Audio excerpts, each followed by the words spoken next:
Good morning, everybody. Good morning, Professor Mbata and Tony. Today we're going to look at qualitative research. Each one of the slides actually warrants a whole day of discussion. So my goal just is to give you a bird's eye overview of qualitative approaches and to perhaps inspire your own methodological imaginations to see what this particular paradigm can offer you. So the goals of today's workshops is to introduce you to the characteristics of qualitative approaches and to tell you how this differs from the quantitative ones that we've discussed. I'm going to look at sampling and qualitative approaches, some of the techniques, how do we analyze qualitative data, and the strengths and the weaknesses of this particular paradigm. And if you can remember from last week, I said when I consider writing an article or starting a research project or my proposal, I need to understand what these broad families of methodologies offer me, the quantitative one versus the qualitative one, and realize that I'm following a particular path that will give me the answers to my research question, and that I cannot stray from my path until I've achieved my end goal, which is answering my research question. To contrast the two views, I want you to imagine these two views of a forest. Look at that forest, a beautiful bubbling brook, lovely green plants, and a big old tree. That is what I would say how a qualitative researcher looks at a forest. We are amongst nature. We are standing with our feet firmly in that naturalistic environment in which we're going to do research, and we're seeing and hearing all the details. So what is a qualitative approach? It is situated in space and time. And I'll get back to this particular point quite a few times over the slides. Qualitative always say, I'm doing my research here and now. I'm describing everything very intensely in this moment. It is an embedded view. Where am I? What am I doing right now? It looks at the whole ecosystem of what is happening in that moment.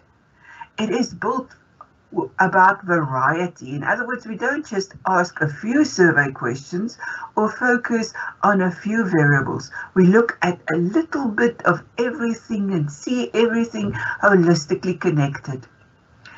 It is an approach that looks at process, at telling a story. It is immersed and leads to something that you would read a lot in qualitative methodology books, thick description. Thick description means I've captured all the details to such a thick extent that somebody reading my work will feel as though they were sitting on my shoulder experiencing the whole thing. At the heart is a very firm belief in the benefits of exploring and describing social meanings and perceptions. And this is the value of qualitative, is that it leads to meaning making and understanding meaning. And we are often tempted, because so much of our research training is quantitative oriented or empirical, that we often impose the metrics or the characteristics of quantification on qualification, and thereby we lose the quality we were looking for. I will give you a few pointers of how to make sure that you stay on your qualitative route very, very truly in your journey. Here is the quantitative view of the forest. We've cut down the trees and we stack them up so that we can neatly repackage it. It is a cleaned up data view. It is standardized. Often we say this percentage, that mean of people, the modus, the standard deviation, it is standardized. We often, when we quantify, remove things from context and we build theory. There are unique characteristics of a qualitative approach. So when you start saying, I'm going to become a qualitative researcher, my study is best answered through a qualitative approach. What do I mean by it? The first one is a lot of words. It is seeing through the eyes of the participants. In other words, you stop being a removed from context researcher and you are now walking in that forest, experiencing everything through the eyes of the people that you research with, which is why in quantitative we often refer to people as subjects or respondents. They just respond to the questions that I pose. But in qualitative, we talk about our research participants. In other words, they walk along with me, they participate with me in this meaning making. Thick description, I have to describe to you now. A thick description comes from the work of Clifford Geertz, and he, for example, used the imagery of what does it mean when somebody winks at you. And where you're sitting right now, surrounded by your books or your friends or your fellow classmates, you might think, if somebody winked at me, I wonder what it means. And every person can have a different interpretation of what something as symbolic as a wink means. We can think somebody is flirting with you, or perhaps joking with you, making fun of you, sharing a secret. Maybe it's just a nervous tick. Can you see, if I take something that happened in a context and I keep on researching to see actually what are all the possible meanings attached to that particular action, I'm getting into thick description. This kind of approach is also value-laden. What that means is, in quantitative, we try to be objective. We try to limit the bias of the researcher. But in qualitative, we say that's not possible. Because I'm walking amongst my participants, I can no longer divorce myself or take off my own values and my own biases as if I take off a jacket. All my biases, all my ways of perceiving is still along with me. So we call this a value-laden approach. And it's very subjective. The emphasis is on context, and that context is a rich context. It consists of multiple realities. There's no single one out there context to be discovered. It is experienced by a group of people uniquely, and my qualitative research must show that. It is really important. Context is so important in qualitative research. As a reader of many other people's work, the work that speaks to me is the work that captures the context.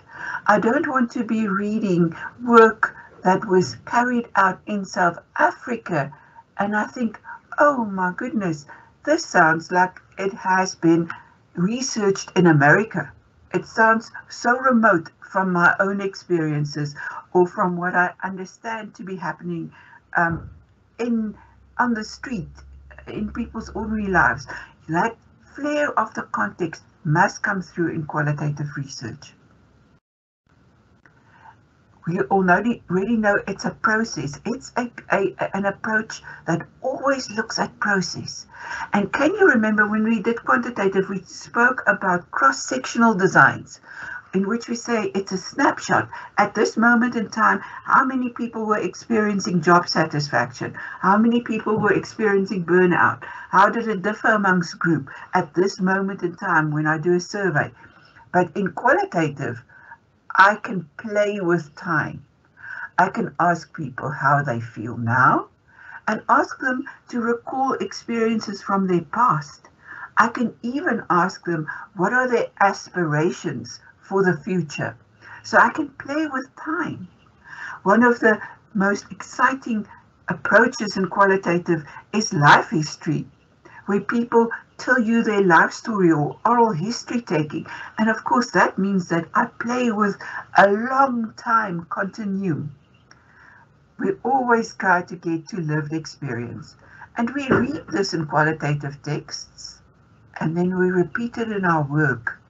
But we must then be true to what we promise and give that lived experience when we write up the data. Instead of random sampling, in qualitative, our samples are purposefully chosen for diversity rather than random, because I want to give thick description, everybody's interpretation of the same action. It is a flexible design, and here I know it's difficult. You need to write a fairly preemptive proposal often, in which you need to put down all the steps that you're going to follow in qualitative, and that flexibility then to you at that moment when you write that proposal seems to be under threat. But there's also a way of writing a qualitative proposal in which you can tell the people who judge your proposal that, yes, this is what I plan to do, but I would also follow leads inside my fieldwork, and then I will follow that up and write that up, and if I need further ethical clearance for it, I will follow up with the committees. It's all about representation. Now, we all know what the word represent means. To represent somebody or a cause or a group of people means that you give voice to, you allow them to be noticed by others. And this is what qualitative is all about. It is about representing the voices that are often not heard. It's about ethnographic prose, historical narratives, first-person accounts. You are going to reproduce in your data what this particular person has said and how they said it in their own words. Life histories, it's biographical, there are autobiographical materials in this, so it's all about telling first-person stories in qualitative research. What do we mean by a qualitative methodology?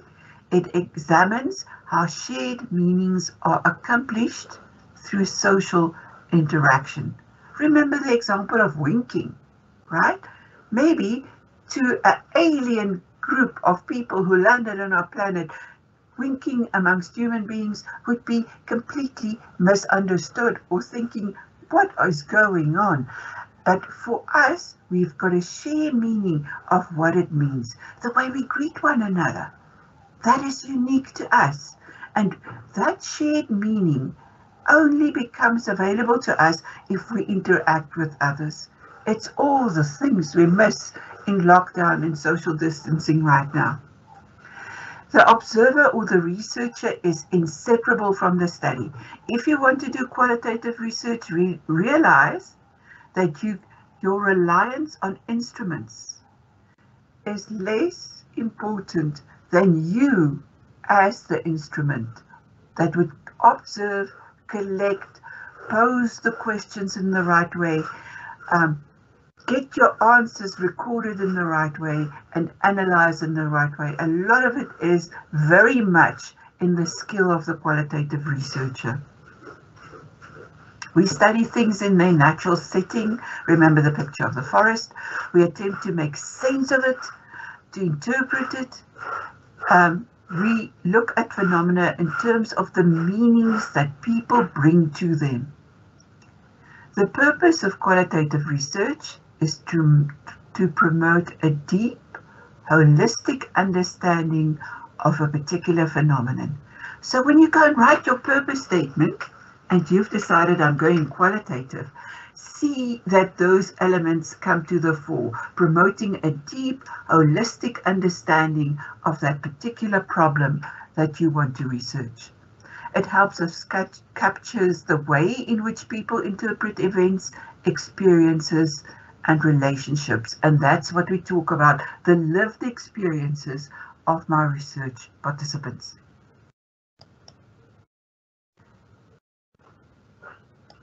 Your research design in a qualitative study would always start with your research question. A design is always built around that research question. Here's an example. The qualitative research question asks questions such as, what is the nature of this thing? How do a group of people, an organization, a marginalized group, vulnerable people, a specific subgroup, decision makers, policy makers perceive, experience, respond to, or define something? That is typical qualitative research questions.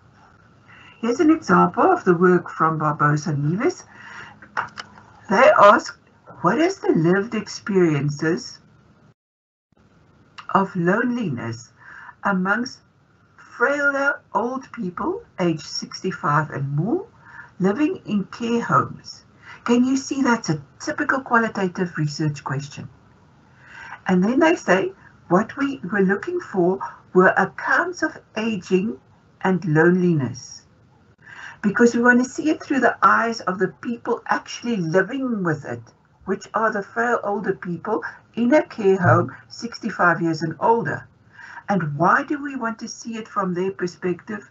Because if you do it in a detached way, if you do it in an objective way, we can be patronizing about what aging and loneliness is.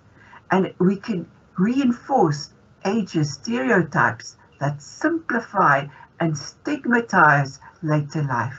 Can you see how they thought about what's my research question and what makes it different from a quantitative study? A coherent research design would link your research questions with your objectives, your reasons for your choices, the gaps in the knowledge, and the analytical strategy. Let's carry on with the same example. If they had to go and write their proposal, they might say something like this. This qualitative study intends to uncover is qualitative descriptive work, how frail older people living in care facilities experience and respond to loneliness.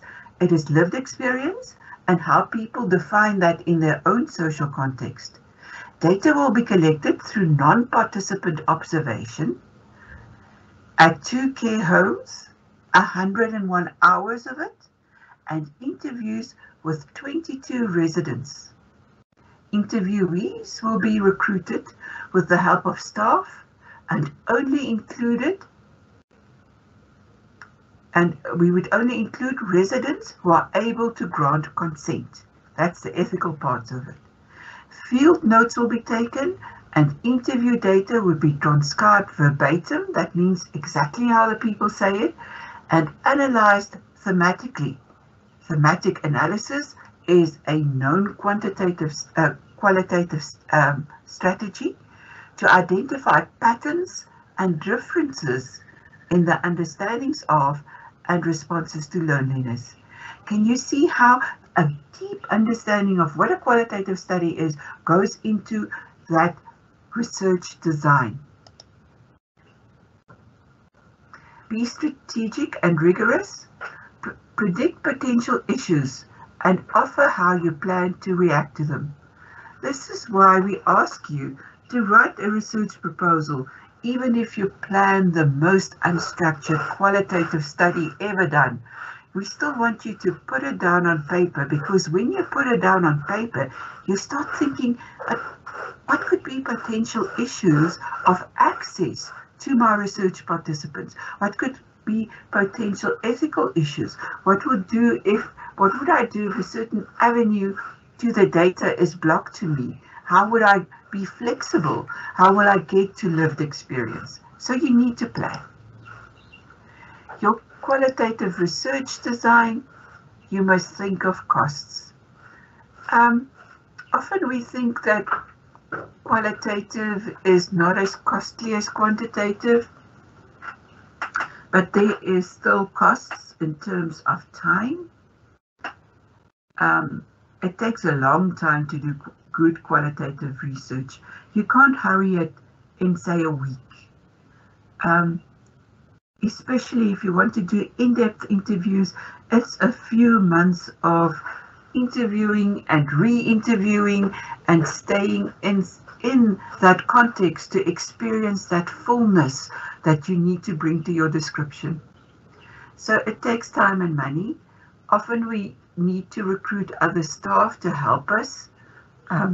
Let's say you want to do a series of focus groups, you often need somebody who assists you with that.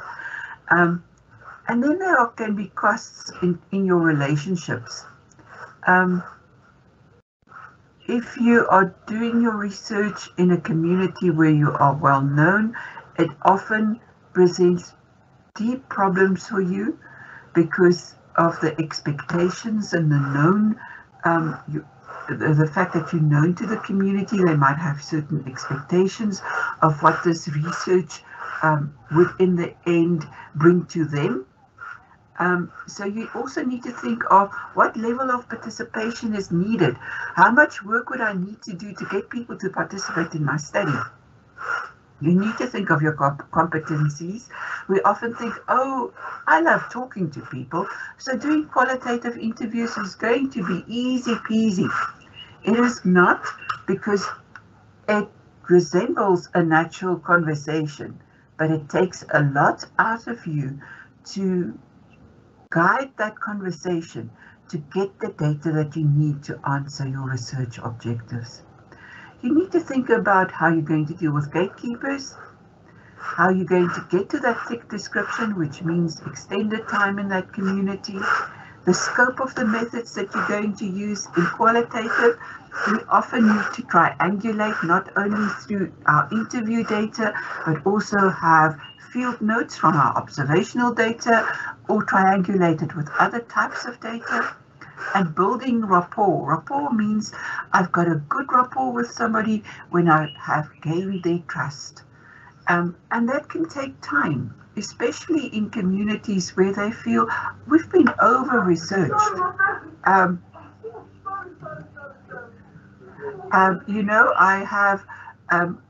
We had loads of researchers coming here asking us questions, taking from our trust, taking from our time, and nothing has happened to that research. That means that you need to build that relationship of trust right from the start again. Then we need to have certain criteria that guarantees that we have quality in our qualitative work. There's a lot of bad qualitative research out there where people just hurried it. They did one focus group on one sunny Saturday afternoon, wrote up the data, and it is really not quality work. So what are the quality criteria that I need to follow and that I need to think about when I write my proposal to say, I'm going to make sure that these elements are in there so that I have a great quality qualitative study. There needs to be some systematic planning. You don't just hit the streets and start interviewing. You have to start keeping a research journal. It is the most valuable thing you must have. Go and buy a journal, get pieces of paper together, and you write that journal. That is where you reflect on what you, as the instrument in qualitative research, bring to the data. What are the possible biases? How do you feel? How did you feel and experience when you first met the community or the gatekeepers? All of that needs to be written down because you are the instrument now. You need to think of openness and flexibility. Now, guys, this is an important one. This openness and flexibility. Remember, we said that's what makes qualitative attractive to me. Why did I take the qualitative route to get to the answers of my research question? And this one worries me. If I start reading a thesis, and that thesis said, I went for thick description, I went for qualitative, but there's a list of objectives at the start of that thesis, and they're very specific. And at the end of that thesis did not ask me questions that go beyond this, or new avenues that this person have found that they didn't foresee at the start of their journey. I wonder whether the thick description and the reflexivity and the openness was actually there. Let me give you an example. Maybe that brings it at home a bit. There's a very famous ethnographer who wanted to look at the issue of indigenous healing in two communities in Mexico. What home remedies or indigenous methods do people use for common ailments in their families? She went to the first community and she systematically planned it. And what she did is to start an open focus group elicitation conversation in which you say, list the common kinds of illnesses that you would typically treat in your home. You don't go to a healthcare facility, you have a home remedy that would take care of this ailment. And they listed it, and then they had a conversation about all the plants and the remedies and the passed down wisdoms from grannies and grandmas and the past generation of how to deal with these illnesses. And that was easy. So she thought, okay, my next community, I'm going to follow the same recipe and get the same results. And then she got into a community in which it is regarded as socially unacceptable to speak about these things with outsiders. And can you see? All of a sudden, all her plans flew out of the window. Now, she had that kind of openness and flexibility to say, okay, I need to do a different kind of work in this particular community. And I need to see if I can work through other gatekeepers to get to what I want to get here. And I need to see this experience of why do these people think it should not be shared with an outsider. There needs to be surprises, in other words. We can't just have a deductive thing of saying, I wanted to describe job satisfaction amongst middle management people in this organization, and whoops, this is what I found. That is quantitative. Qualitative is, I started off thinking I could have a description of how people use indigenous knowledge to treat common ailments. And what I found is that the experience of this and the guarding of indigenous knowledge and sharing that differs in communities. There were surprises along the way. You've got to always look at relevance. Why is it relevant to do a qualitative study? And then triangulation, as I said before, we observe as well. We don't just interview. This is difficult in the time of COVID, but there are ways in which we can still keep everyone safe and still get some observational data. Sampling strategies in qualitative designs. We know that it's purpose of sampling. What does purpose of sampling means? It means I don't have a sampling frame. I don't want to generalize.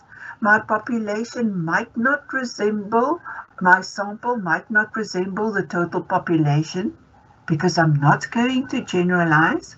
I'm going to write very specific things. Therefore, I purposefully want to go and sample people who are data rich. What do I mean with data rich? They actually are the people who are saturated with this knowledge, this lived experience, this meaning making that I'm looking for. And here I want to tell you that there's a whole world open to you of different types of perversive samplings. So don't just go and write in your proposal, I'm doing perversive sampling and getting data-rich people. Think deeper than that. There's an exciting world open of kinds of purposive sampling that we can use. The first one is extreme or deviant cases. Those are the outliers. In other words, I go and look at people who are similar, and then I go and look at people who are different. People who say, my experience of this thing is not the same as others. I feel differently about it. Because that exception might help us prove the rule. Then we look for typical cases, the usual, the average, or the key informant. That person perhaps that you want to go and evaluate an intervention, and the key informant is the data-rich person who conceptualized this program, who implemented it. They are typical key informants. That's called a typical case purposive sampling. Then we get critical cases or intensive cases. Let's say my study is about postpartum depression, then I'm going to look for people who have actually experienced that particular phenomenon. I can look for maximum variation, for patterns and themes that vary amongst groups. I can have criterion purposive sampling where there are certain criteria for inclusion and exclusion that I say that I'm going to recruit my people, my sample from. There's always in all qualitative sampling, theoretical sampling. This is how I add further data to check my data, to make it rich, to get to thick description, to fill it out. Snowball or referral sampling is a typical one. That means that I start with one case. Let's say I want to go and look at how single mothers coped with when creches were closed, with childcare arrangements, if they had to go and buy supplies or had to go and work. I don't have a sampling frame, but I'm starting with one, such a mother, and I ask her, can you refer me to somebody you know who's in a similar situation who might be willing to grant me informed consent to interview them as well. That's called referral sampling. It's also called snowball sampling or snowballing because it invokes the imagery of a snowball. When we've got a small snowball and it's at the start of a mountain and we push it down, it would gather more and more snow around it so that it becomes a bigger ball at the end. That's what is meant with snowballing or referral. It means that I start with one case and I add and I add and I add until I've got a huge number of cases in my qualitative sample. We can get opportunistic ones. That's more for people who might be standing around in a rally perhaps, or in a protest, where I opportunistically go and sample amongst those people. We can also stratify it. That is where I look for specific subsets. Let's say people at different levels of hierarchy in an organization. Then in qualitative sampling, to set my sampling numbers, to say how many people I'm going to sample, when you read the text, you will see this word, data saturation, that I sample and sample until I have found saturation. Now, what does saturation mean? If something is saturated, it means it is fully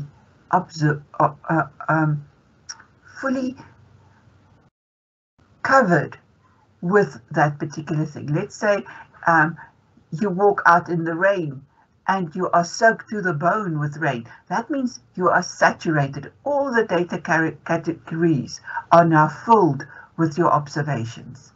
And you can get theoretical saturation. What that means is from your literature review, from your theory, you say, okay, these are the subcategories that I need to fill in my sampling. And then you get enough of those to be able to talk about this thing. And then we get something called informational redundancy. Now, I want to tell you, I've done a lot of qualitative interviews in my life. And the one thing that you must remember is that you can't, like with a survey, a quantitative survey, wait until you've got all your completed questionnaires and now you sit and you check them and you start entering them into your spreadsheet. When you do qualitative, you do your interview, you write your observational notes, and that same evening, you go and you write up that interview. You must. The data collection and the analysis merge together when we do qualitative research, because that first interview is going to give you clues on how to do your subsequent interviews so that you can go and do that data saturation. Okay, I found out this one aspect, but now I must go and look for people who experience it in the same way or differently. Go and look for the deviant case. Go and look for the one that's strange. Go and fill out all my categories so that I can get the thick description. Informational redundancy then means that after you've written up your qualitative interview number 20, you get to that space where you sit there and you think, if I do one more interview, it will not add anything new. No further surprises. I found the person who experienced it differently. I found the patterns, and any further research now would not really add any new data. What is the sample size for qualitative approaches? There are some readings that I can refer you to if you are interested in. You can email me that shows typical sample sizes, but often it helps when you write your proposal to say, okay, let me go and look at a respective qualitative researcher who have done something similar to what I've done and see what their sample sizes are. But the important thing for you to know is that sampling in qualitative is not only that I sample people, I also sample events and settings. I'll get back to this important point a little later on. Instrumentation in qualitative designs. What kinds of instruments do we use? In quantitative, we had structured questionnaires. In qualitative, there's a whole host. I'm introducing you to a few examples here.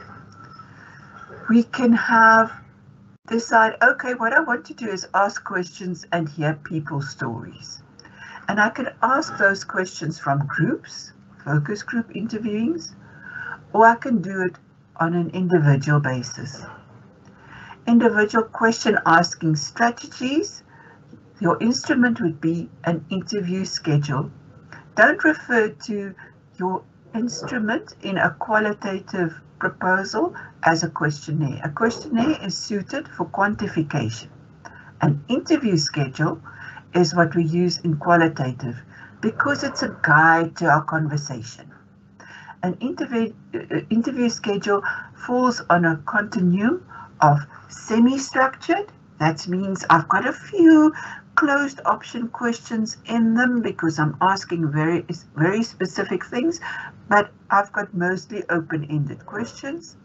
And the other end of the continuum is where it's very unstructured, where I just have like a list of 3 possible things that I want to have a conversation with people with. Life history or oral history interviewing is a different technique. I can have narrative interviewing, that is where I introduce vignettes or a story of, let's say, the story of your childhood home. And I'm asking people to narrate what their understanding of childhood and home is, and what are their migration stories, and what are their longings for a childhood home. That's a kind of narrative interviewing in which you specifically elicit story. You get key informant interviewing, which is often a little bit more structured because we want very specific information from key informants. And then you can do journaling. And sometimes you want to combine a few of these kinds of techniques in one study, because remember, in qualitative, I'm going to triangulate across very different data gathering methods. Your interview schedule has a few golden rules. And you know what, we neglect this stuff because we so focused on our proposals, and then we go back to our interview schedules only after we've passed that proposal, we've written the first few draft chapters, and now we're setting up an interview schedule and we're applying for ethical clearance, and we've forgotten all the golden rules. That interview schedule is so important. You always introduce the topic first because you want to go and get people thinking about your topic. You cover your research objectives in it, and then that interview schedule must have conversational elements in it. Now, if I invite any one of you over for dinner on a Friday night with me tonight, and I say, okay, please come to my house. We're going to have a lovely Friday night dinner tonight at 8. And I sit you down with your partner in my lounge, and I start asking you questions like, what is your name? What is your age group? What is your income group? And I tick it down on a piece of paper. You would think I've lost my marbles. That's not conversations. That is a questionnaire. In a interview schedule, I'm going to try and emulate a natural conversation because I want to get to thick description. I want to experience how my participants are experiencing this thing that I want to research. So you've got to build into your question asking those conversational elements that would put you and your participant in the frame of mind to start narrating a story. So you ask questions such as, tell me about.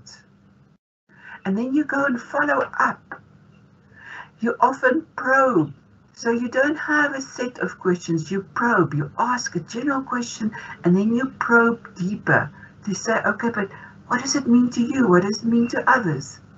You test and you contrast ideas. And we can only get to testing and contrasting ideas if we go and transcribe our interviews each day after we've done them. And this is exhausting. You've done 3 interviews, you are nice and tired, but you sit tonight with your tape recorder or your recorded work and you transcribe it, because now I can say, other people I have spoken to in my study said this. Is this similar to your experience? Is it different? I test and contrast ideas. You've got to learn to be comfortable with silences in qualitative interviews. You can't rush it. One of my first work when I was at the HSRC a very long time ago, when I was very young, is they sent me out to an old age home to do research. And I promise you, the silences were tremendous there.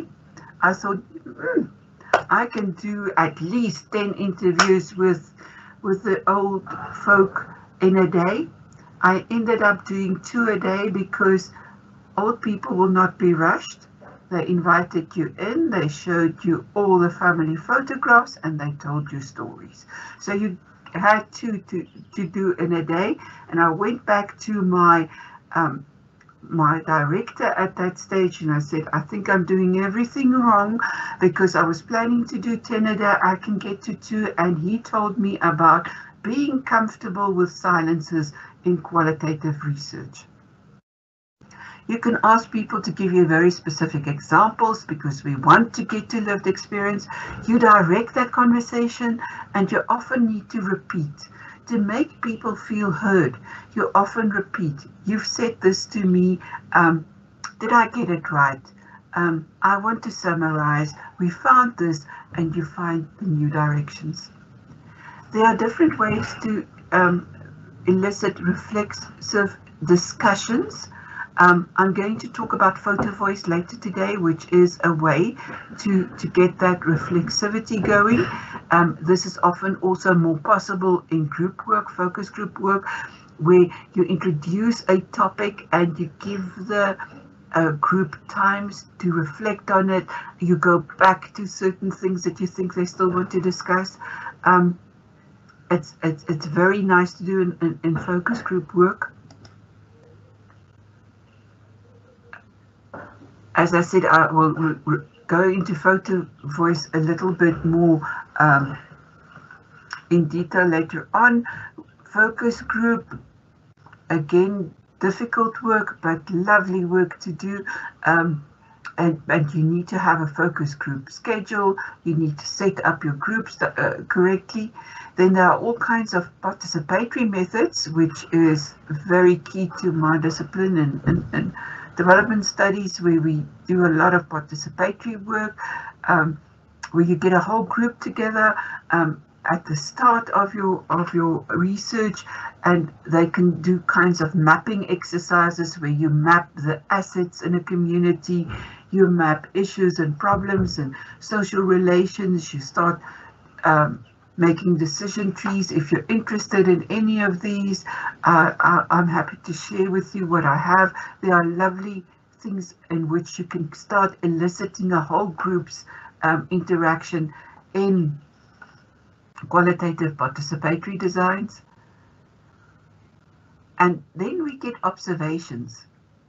And observations doesn't mean that you can just say in your proposal, I'm also going to observe people and make notes. Because often when we read that work, we wonder, where did the field notes go? What did the person do with the field notes? Because all I get in the data is a lot of direct quotations from people, but I can't see where the observation went. So think when you say observation is going to be the other data source that I'm going to use in my qualitative study to triangulate my interview data with, what am I going to observe? And think of the acronym ACT.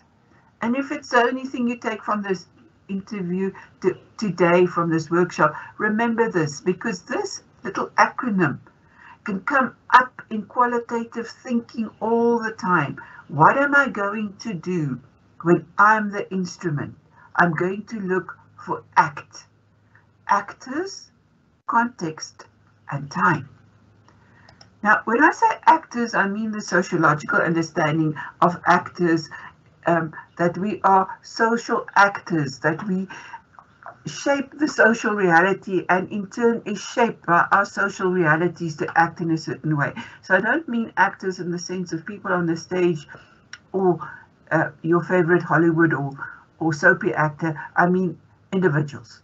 So actors, people who act within the setting, who make things happen in the setting, who makes this problem or this solution in the setting. So in my observational notes, I write who is acting, what are the relationships amongst people, what are the emotions that I can observe, what are their opinions, what are they doing, how do they frame their actions, what do they understand by it. The context, what is happening, what is the scene, what are the sights and the sounds of the scenes, how are people achieving X or Y, why are they achieving? And then you start writing about you yourself. How did this make you feel? What did you experience? What did you see? What did you smell? What did you hear? And time. It is located now. What happened in the past? What is happening now? How is the future being imagined? One of our qualitative approaches is called ethnography. It is very similar to the understanding of case studies often. Case studies and ethnographies use observation and interviews as data gathering techniques. It means an immersion in the setting, an extended interaction. So often we need to go and live in that community or go and visit it often. It means listening, taking field notes, observational notes, recording conversations. It means using a variety of sampling techniques. The data are collected and there are other visual methods. In your field notes, in your reflective journal, make diagrams, draw maps, so show how things are related. Access negotiation is extremely important. This is something you must start working on very soon, that access negotiation. Don't leave it until the ethical clearance, because what happens if that access is denied? Then you need to go back to the drawing board. So start with your access negotiation. Do ask your supervisor and others to help you with this very difficult issue of access negotiation. How do you need to go about it respectfully? In UNISA, we prefer COVID versus we prefer OVID observation, not COVID observation. COVID meaning it's covered. It is, you are concealed. You conceal your true identity. Look at the ethical clearance things. We do expect our researchers to be open and transparent about what their roles are in the field. Your field notes, what should they contain? Your immediate observations. The full details of place, time, date must be vivid and clear. It must have reflexive notes. You must have initial analytical notes. Why? Why do I say that? Because remember, data saturation, I want to fill in all my theoretical elements. So I've got to start saying, okay, from this interview, I got this. It led me into this other direction. I still need to get A, B, C, D. So that initial analytical note is important. And what I would really ask you to do is to start doing all of this when you do your qualitative work, and to practice it even before you go into the field, even with other things, very mundane things, even things in your family. Start practicing on how to do these things, because they are very difficult. This makes qualitative work very difficult. You need to leave the field eventually, and it is often difficult, especially if you stayed in a community for a long time. You build relationships. Leaving the field can be difficult. And then there's something called an organizational ethnography that you can also do, or organizational case studies, where you specifically go and target a specific organization to perhaps do qualitative evaluation. Qualitative interviewing, I said already, is less structured. We imitate a conversation. There are first and subsequent interviews to build rapport. You might even find that your first interview didn't go so well, and that you want to have a follow-up interview. You throw away that first interview. Perhaps all it did is show you that you didn't listen enough, that you didn't allow for the silences, that you didn't probe enough. And then you go and do subsequent interviews, and you start building your skills. Your interview guide is not a questionnaire. Don't have yes/no responses. It takes you nowhere. Be a good listener. Get a good recording device. Test them beforehand. Know what the qualities are of a good qualitative interviewer. Know what your study is about pre-test. Remember, an interview is a conversation with a purpose. Be gentle, respectful, ethical, interested, listen, be open, but follow up on inconsistencies. And understand that part of it is interpretation, because we do meaning making. And I want you to look at this little slide that I asked added in here for you. It says most people do not listen with the intent to understand. They listen with the intent to reply. When we go into the qualitative fieldwork, we must realize that we have what our moms used to tell us. You have 2 ears and 1 mouth. So we need to listen more and speak less. Be comfortable with the silences. Be extremely interested in what the people have to tell you. If it's your first interview, what can you expect? You can expect distractions, and you need to know how to handle them. People are busy, they live busy lives, they will be distracted. You can ask them, please, let's put aside this hour for the interview, but life happens. You need to know how to handle this respectfully. You need to think of intrusive biases and expectations. Must I do everything? Yes. You are the instrument in qualitative. You would need to record, to listen, to probe, to clarify. If you have a focus group, you can get a research assistant that needs to sign confidentiality agreements and need to be trained, that can help you with this, because group interviews can be a little bit more tricky, to help you with some of the recording, with some of the listening, with some of the probing. And you need to have loads of sensitivity. Often people talking about experiences, even if you think this is a very innocuous topic, it can go into the area of sensitivity, because after all, you're asking people to relay how they experience something. Transcription is analysis.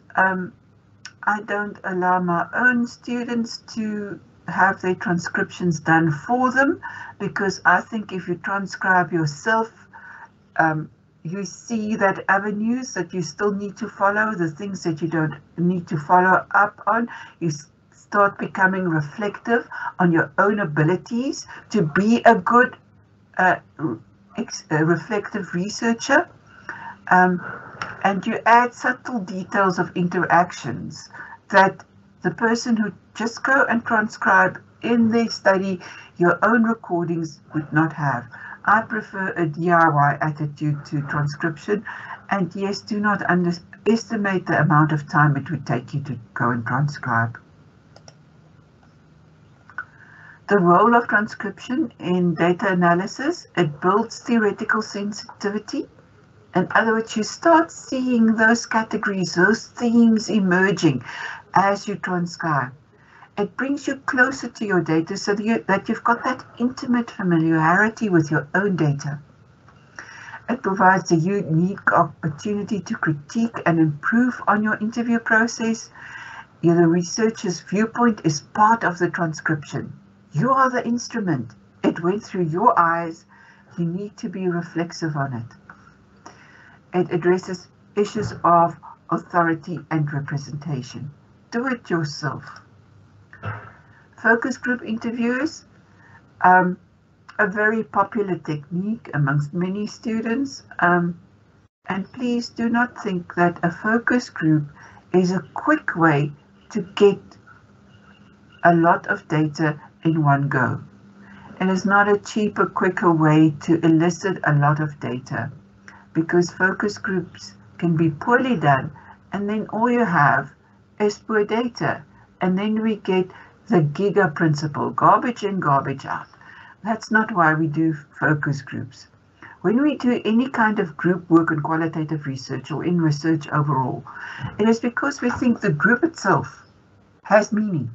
The group interaction is going to elicit or generate data that would not happen in a face-to-face individual kind of interview. It's only going to happen in this group. It's only when I get the group together that that group dynamic is going to become part of the data generation engine. So when you say, I'm going to do focus group, think of your motives. See if you can get a moderator. You often are the moderator yourself, and then a note taker to help you. Group interviewing often our recordings are not very clear, especially now when people sit in a room, in a focus group, and we've got to observe social distancing. They're much further apart and they're wearing masks. You get muffled voices, so make sure that your recordings and your note taker is there to back you up. We need to book venues. Nowadays, COVID makes that venue booking difficult for us. We need to look at all the safety issues. The sizes, optimal is 8 people in a focus group. Nowadays, with social distancing and our scares around COVID and safety of people, we might use venues that are bigger, or we need to reduce our group sizes. A focus group is a carefully planned discussion about a defined interest area. It is permissive and a non-threatening environment, so we can't take very sensitive issues and interview it in a focus group. For example, let's say we're taking the sensitive topic of domestic violence. It might not be a good thing to do that in a focus group because people might find it very threatening to talk about these issues there if it is their own lived experience. If it's just a general, how do we regard this in the community, and it doesn't become stories about actual people, then perhaps it's something different. But understand the ethics around this, that in a focus group, nobody is confidential, nobody is anonymous. They would know one another's stories, and especially if this is a small community where there will be gossiping or stigmatization when they walk out of that focus group. So think about what is happening in that group. There will always be biases in a focus group. There could be a domineering personality who says, I'm answering on behalf of anybody else. There could be the passive participant who does nothing, that only make up your group size but contributed not a single sentence to it. So you need to know how to handle it. You would understand that the depth that you can go to in focus group is often not as good as with individual interviews. No anonymity or confidentiality, and sensitive topics should be avoided, and nowadays the COVID-19 compliant concerns. Here's an example of a focus group interview guide. I've adapted it from a particular reading, and then the example I used was the one of the old age home again. Can you see they introduce the topic in section 1? It says, thank you for taking part in the study. As you know, we want to understand the experience of loneliness amongst residents. We know this is a difficult and sensitive topic. Please do not feel that you have to speak about your own experience unless you wish to. Do you have any questions before you start? Now, before this, the group would have done the informed consent and the signing of the informed consent and all of that. This is just to show the sensitivity again and introduce it again. And then they broke up these sections into understanding loneliness, personal and shared experiences, appropriate responses, and closing. What does being lonely mean? Can you see they're asking for a general experience? Probe for examples. Is loneliness an inevitable part of aging? Is it different for different people? These questions are open and conversational like. How common are the forms of loneliness that the group has mentioned? Can you see now we're not going to isolate a particular individual. The group has mentioned. So the group starts taking on its role as a data generating instrument in this instance. Probe for what is considered normal and to be expected. What is normal? What is to be expected versus some experiences that are extreme or unexpected? What are appropriate responses? What should a resident do if they experience it? Probe about support from family and friends, resident staff, NGOs, religious groups, and others. Can you see how probing is brought in? The closing, thank you for sharing your knowledge with me and the group. The impression I have gained is that, can you see how you summarize again? Does this sound accurate? Is there anything you would like to add or change? This is just an example of how interview schedules have got the elements of qualitative work that we've spoken about before. I said I'd go into photo voice. Photo voice is a participatory tool. It's often used in participatory action research or community-based participatory action research. It is based on Paulo Freire's notion that the visual can be used to create critical consciousness of power and oppression. So this is more an emancipatory, participatory, qualitative type of study. And what this asks is to elicit photographs that leads to critical dialogue, storytelling, and creating solutions. So you go into a community and you would say, what is the experience of youth leisure or of this community? And people are asked to bring in photographs.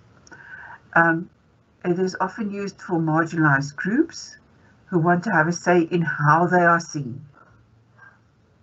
Why it is used? Where there are language or literacy or power of expression, voicelessness, that are barriers to just going in and starting a conversation. You want to have conversation starters, shared experiences. It is intended to foster dialogue, to imagine solutions. So it doesn't just stay in problems. I think much of our research is often just obsessed with problems, but we must make our research meaningful to imagine the solutions to those problems. And that is why our M&D students are the engines of academic innovation, because through your research, you don't only expose a problem, you imagine a different future in which we deal with things differently. The problems are, of course, ethics. So when you do photo voice elicitation, you need to explain to people how you can't use the faces of people, for example, or children, and what can be part of that photograph and what cannot be. You've got to think of issues of representation and visual interpretation.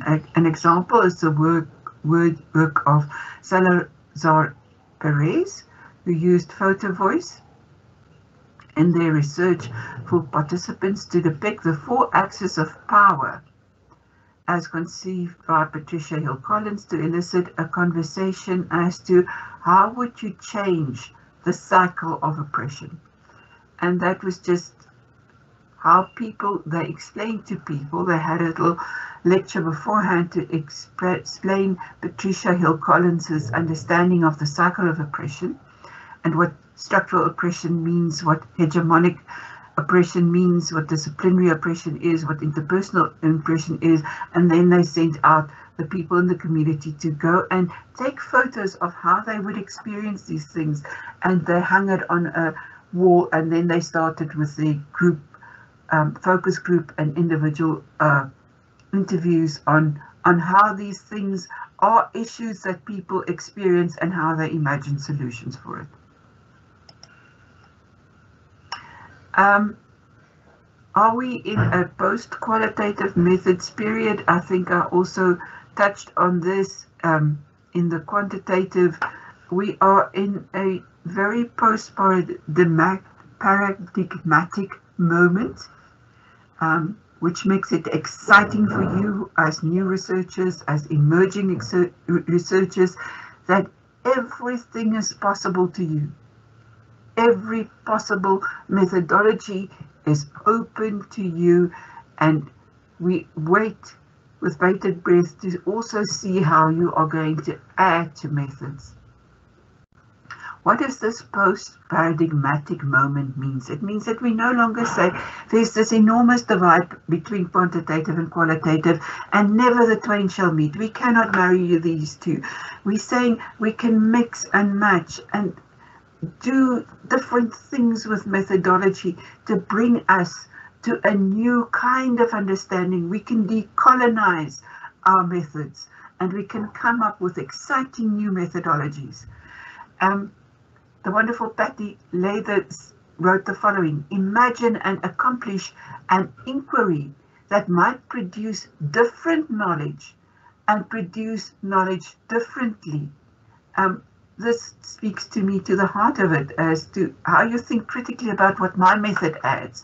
What can I add to my method? Invention and innovation is open to you. Repackage your methodologies in exciting ways. Look for exciting new ways of doing research and representing knowledge. Resist preset research assemblages, prepackaged methods, templates. You can't find your research design off a shelf. It is unique to you.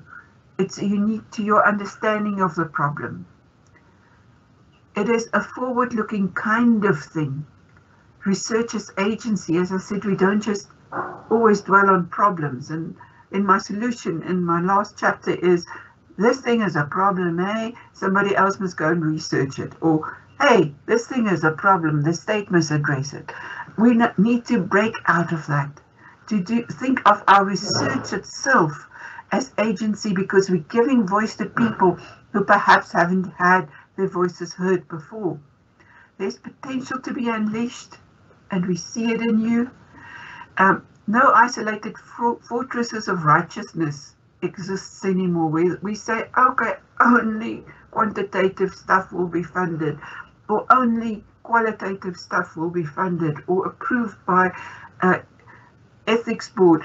Everything is possible. The thing is how you write convincingly and convince the readers that what you've done is important to finding the answers to the questions that you pose, to getting to the goals of your research, and to create meaningful knowledge.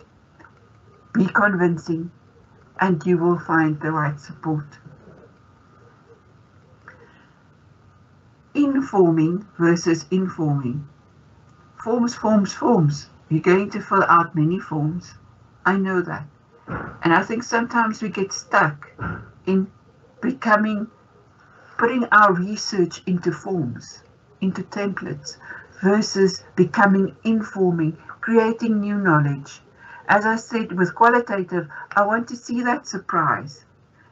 You can't just answer your objectives. You need to have uncovered new knowledge, new avenues, something surprising in the field.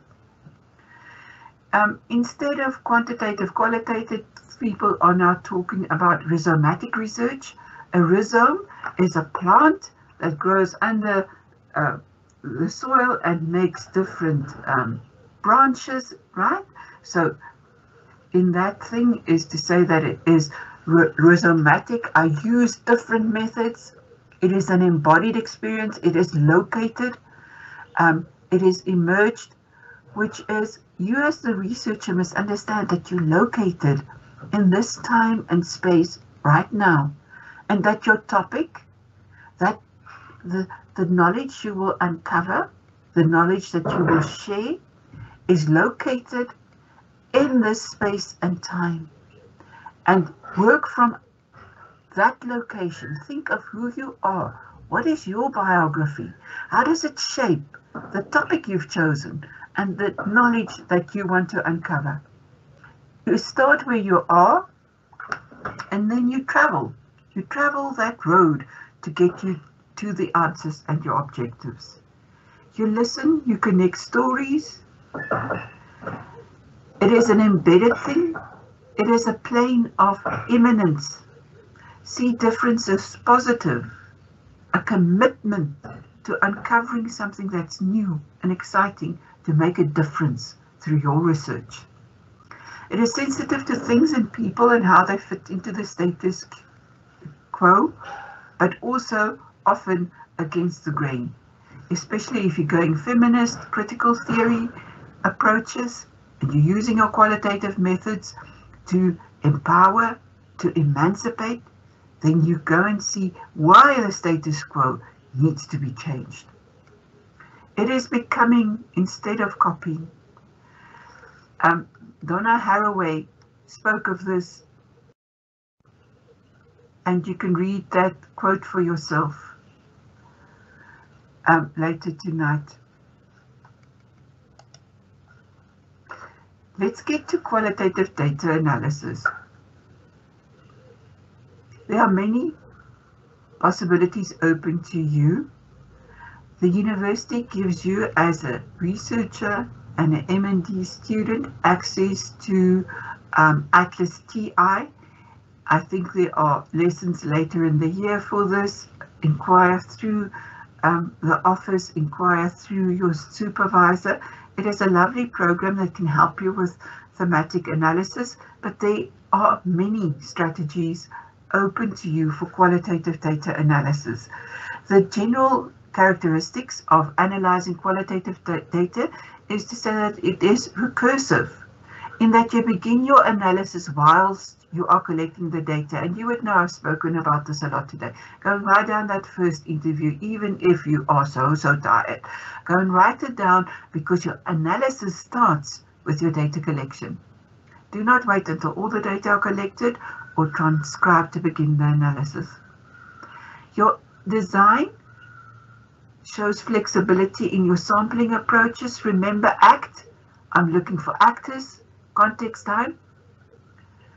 You look at your research questions again when you start analyzing. They often give you your objectives or your questions, clues to what are the major themes that you want to go and uncover. You look at your data collection methods. You can compare and contrast your individual interview data and your group interview data and your observational data under each themes. So you can say, this was my first theme, was how do people define loneliness? And in my group session, this is what the people said. In my individual session, here are some of my quotations. In my observation, there is it. So you paint that big picture, that big rich picture under each theme. Focus not only on thematic analysis, but on accounting. In other words, what I mean with accounting here is to say, I show how with each new theme, I build out the understanding of this topic more and more and more. And you always bring it back to what was experienced in the field, what was my original objective, and what did other researchers in my field find? How do my understanding of this compare and contrast with theirs? Triangulate your data with multiple sources. Use different methods of data collection. Write down impressions right after the interview or ethnographic observation. Pay close attention to deviant cases, those people who are weird and different. They illustrate the norm. Pay close attention to accounting strategies. That means, how do people tell their stories? How does this fit into the bigger tapestry of what I want to find? How is it different from other researchers?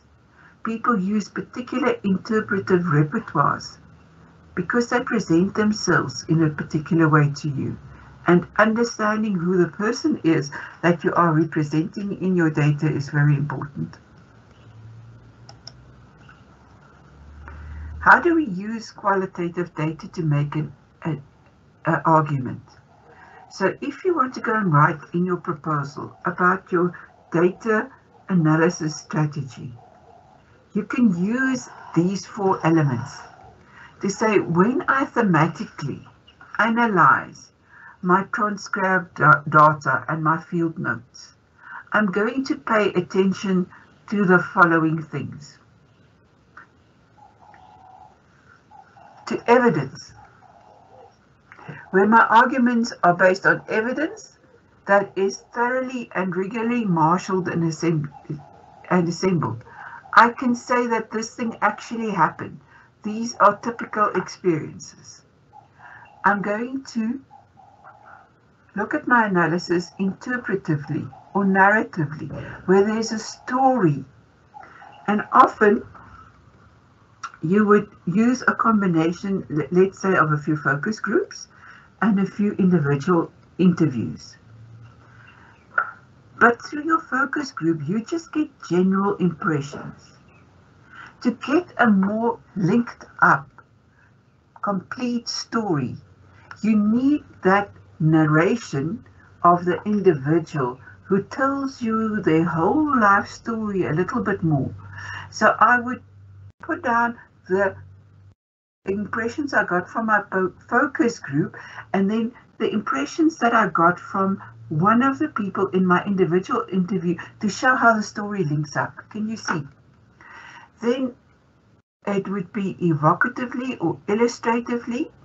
This is a gripping, real-life, emotional quotation that I give them that is compellingly crafted, or a typical experience that I had.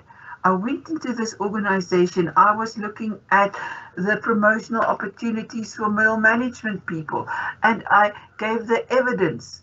I interpreted a story of one of the middle management people about how they used opportunities or how opportunities were denied them. And then I can give a very evocative encounter that I had in that organization in which I was doing this research to say there was a day in which there was perhaps a performance appraisal, and this is what happened in that encounter, and this is the mood that was there. So it gives you that emotional resonance of this. Then reflexivity and multi-vocal responses. It based on satisfying the meaningful range of perspectives brought together. Now, none of these things are mutually exclusive. There's a creative tension between them, and you can use all of them in your analysis, but this is the way you analyze qualitative data. Be selective with your examples, your quotes, your cases, your pictures that you include.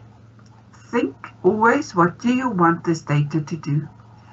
I mean, I can't think of anything more boring than saying, okay, what I ask is crime a problem in this community? And then you have 20 quotes of different people with different pseudonyms saying, participant A said, yes, it is. Participant B said, yes, crime is a problem. Participant C said, crime is a problem. I mean, that's not what we want to do. So be selective. Think of what you want to do. We don't want to bore our reader. We want to give them a compelling story. Don't expect too much of them. They are not self-evident. You need to still go give your quote in there and say, this is typically a quotation that proves my point. Always be guided by argument, the story, what you need to select to tell your story. Evoke it and substantiate it. Don't overwhelm the reader with too much detail and context. They will get bored and your argument will be lost. Be rigorous and thorough. Inspire confidence that you have analyzed carefully and fairly, rather than trying to present everything. It is so sad when you need to go and pick the nicest quotations. But the idea is not to represent everything. You can always, in the appendix, give more or ask your guidance from your supervisor as to how much detail. Don't give too little, but don't try and give everything. Make the relationships between the sets of data clear. Don't cherry pick, select what suits you and ignore the arguments that do not suit you, because we actually want the outliers, the deviant cases. Connect the context, please always put it in the context. Test and challenge your argument. Play devil's advocate. Now, context often also has to do with translation, because in this wonderful context that you do your research, and we do not only interview people in English, we interview them in their home languages, in the vernacular, and translation can pose a problem. What I allow my students to do, my qualitative students, is to give the quotation in the language in which they interview and then translate as well. Hear what your supervisors say, but context can get lost if we translate too much. Be investigative, creative, and imaginative. Your lines of investigation is a detective story. Tell the story. The story is important in qualitative. Qualitative data analysis fails when it is unable to represent the unseen and the unsayable. Because after all, that's why you started on the qualitative path. You wanted to uncover things. You wanted to give voice. You wanted to make people sit up and take notice of things that were unseen, unsayable before. You are a storyteller first and foremost if you're a qualitative researcher. Look at this quotation of the qualitative researcher Bauman. Look at the narration. As long as it lives, love hovers on the brink of defeat. This person was speaking about relationships ending and the experiences of a group. It dissolves its past as it goes. It leaves no forfeited trenches behind to which it could retreat, running for shelter in case of trouble. And it knows not what lies ahead and what the future may bring. It will never gain confidence strong enough to disperse the clouds and stifle anxiety. Love is a mortgage loan drawn on an uncertain and inscrutable future. Be reflexive, but not self-absorbed. Immerse yourself in your data. Nobody should know your data better than you. Your data should excite you. If your data no longer excites you, if you don't want to know more, if you can't wait to represent this, it shows up in your writing. And that is actually not very respectful to the people who you involved in your study, is it? We need to be excited about the things they tell us. You need to bring that excitement across. Imagine your work from the reader's perspective. The challenge is to make sense of masses of amounts of data. You have reams and reams of transcription. To identify significant patterns and to say what the data reveals. I often find with my own data analysis for the qualitative part of my work that I can't do this on my own. I cannot do the data analysis on my own, even if I put it through Atlas DI and it spits out themes and sub-themes for me. I need to go and sit with a group of researchers or with a group from the study that I did, or a few of the participants who are willing to look at my data analysis strategies, and I put my themes down on those little pieces of paper, sticky notes. You know what sticky notes are, post notes are, and we map them out on a piece of board, on a whiteboard or a big piece of board, and we see how these themes can be rearranged. Qualitative work is a lot of work in your own study, a lot of work in your own head, but take it outside as well. Get like-minded people to assist you. Ask your supervisor to look at your list of themes and see if it represents that. The problem is that there are few agreed upon canons for qualitative data analysis in the sense of shared ground rules for drawing conclusions and verifying sturdiness, but the proof of it is in the convincing. Here's another example that we can use, and I see I'm almost going to the end of the 2 hours, so I'm going to rush through the next few slides. An example from Janet Carson that you can go and look at for yourself later on. Here are the common stages. It's the familiarization, the transcription, the organization, the sticky notes, the immersion, anonymizing sensitive data, giving pseudonyms to your respondents, your research participants.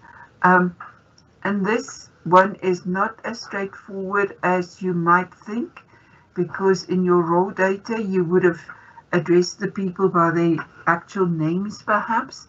You should have a discussion with your supervisor around the strategies for anonymizing your data. Small samples, you can reveal too much of people. You need to be sensitive to do that. Coding is where I take my themes that I have now and I give each theme a number and I start coding in the text. Or you can take different colored pens or highlighters and say everything for this theme would be in the color red and the other theme would be in the color yellow and so on. So you start in your transcribed notes to code them in a way. You start developing themes and sub-themes. There's a refinement of the themes, and then there's inevitable data reduction.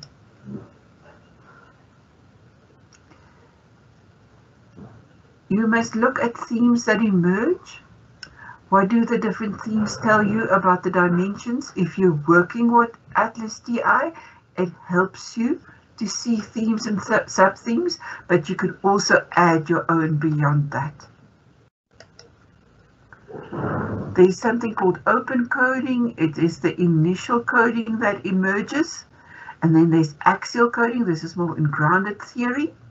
Axial coding is where you start looking at bigger themes and how they lump together and whether they differ in terms of context, consequences, and patterns of interaction. And then you start doing a storyline. When you're taking a very narrative analysis to that, it's more for the lived experience in one, the oral history taking one. You need to tell the story. You look for characters, you look for settings, you look for events, you look for audiences and causal relationships between the things, and for themes. Now, I want to get to this before we close. Reliability and validity are actually canons of quantitative empirical research. In qualitative, we do not use these words. We use different words. We use the word of trustworthiness. What does it mean? Trustworthiness have got subparts to it.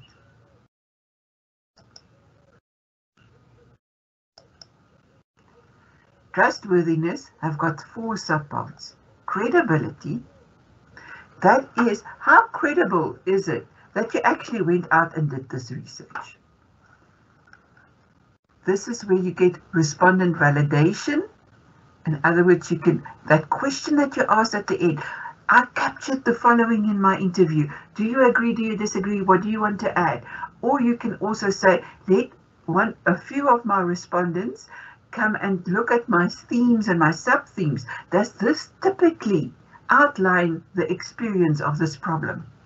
You get credibility by triangulating different data collection strategies.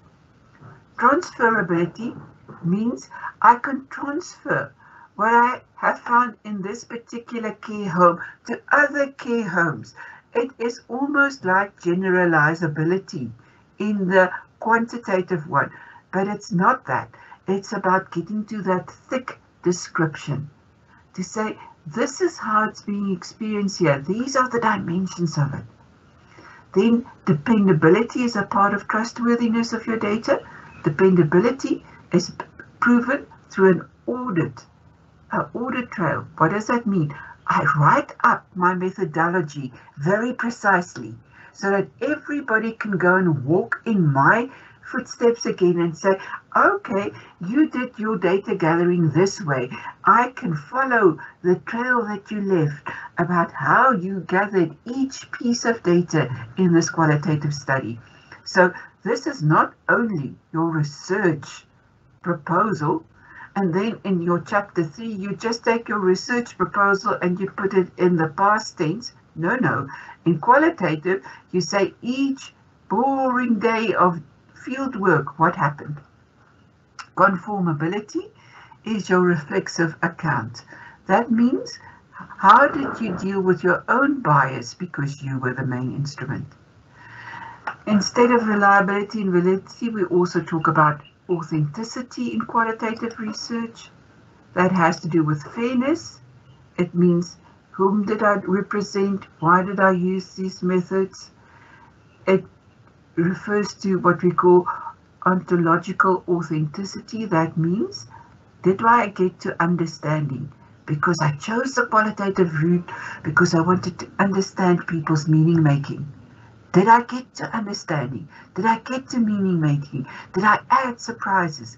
Things that people understand of this phenomenon that we didn't know before. Mundane things that was not made clear. It needs to be educative. Then it becomes authentic, because I'm telling people things or even describing very ordinary things in a way that makes people understand our social interactions better. It can be transformative in the sense that I'm uncovering that imagined future in which this problem is addressed differently. Or it's tactical, it's practical. I can give advice that comes from my recommendations. The sensitivity to context must be in your work. There must be a commitment to rigor. And rigor doesn't mean that it's inflexible. Remember, qualitative is flexible. But it means that every decision I take, even if it takes me off my path a little bit and I've got all the approvals and clearances for it again, I still wrote up every step I took so that I can show that I took decisions that are justifiable. There needs to be transparency and coherence in your work, and your impact and the importance of your study must feature all the way in each methodological decision you make. What was the impact that you wanted? What is the importance of doing it this way and not in any other different way? Here is another summary of how you establish techniques for trustworthiness. Prolonged engagement with your research participants. Do not hurry your interviews. Be comfortable with the silences. Listen more, talk less. Persistent observation, getting in-depth data. Triangulation, where you use different things to verify the one data piece with the next one. Referential adequacy, where you give a slice of life, that typical thing, that thing that happened when you went into the site, and that you can write down as a slice of life. Peer debriefing could be a difficult one, but think of the examples that I used with the themes and the sticky notes. There's some more for you if you want to do this. Often in our proposals, we must write about how we're going to establish trustworthiness and all the other quality criteria. What is the strength of a qualitative approach? This is where you give your rationale for why you've taken this road and not a different road in your methodology. It is that you want to get textured data that's able to reveal the unknown, the unexpected things. You want to allow for insight, voice, representation. You want to challenge the researcher-research dichotomy. You're not the objective researcher, you're part of that scene. You want to get to empathy. You want to have an empathetic stance. You want to give voice. You want to build and test theory that is grounded in actual lived experiences. There's description and context. You can see process. It's flexible. It can be made very participatory, as in the examples I've given. It can emancipate. It can give voice. It can draw donors' attention to a problem that can be addressed. What are the critiques? That it is subjective. You can counter that with your reflexive notes by guarding against bias. It's often not completely replicated, even if you describe your steps very well, because we realize, especially if you work in very high constructionism, that in that moment when you construct this experience, it is different from the next moment in which we construct meaning anew. We cannot generalize, but that is not the goal with qualitative. Not transparent is a problem that can make you fail your qualitative study. That is where you do not explain every step you've taken, and where you do not explain how you were ethical. That is all about transparency. Are we moving back into big data and quantification as the gold standard for evidence-based research? I would say no. There is a space for really good qualitative research, and even qualitative research can lead to important policy changes if it is done right and if it meets all the criteria for good quality qualitative research. Here are some resources that you can go and use. There are many more. Some key readings that you can go and have a look at. Most of these, all of them, are in our library. Please become the best library user in your time at Genisa. We have a stunning, stunning, stunning library. I know all my other colleagues at all the other institutions are so jealous of our wonderful library. Thank you very much for listening to me.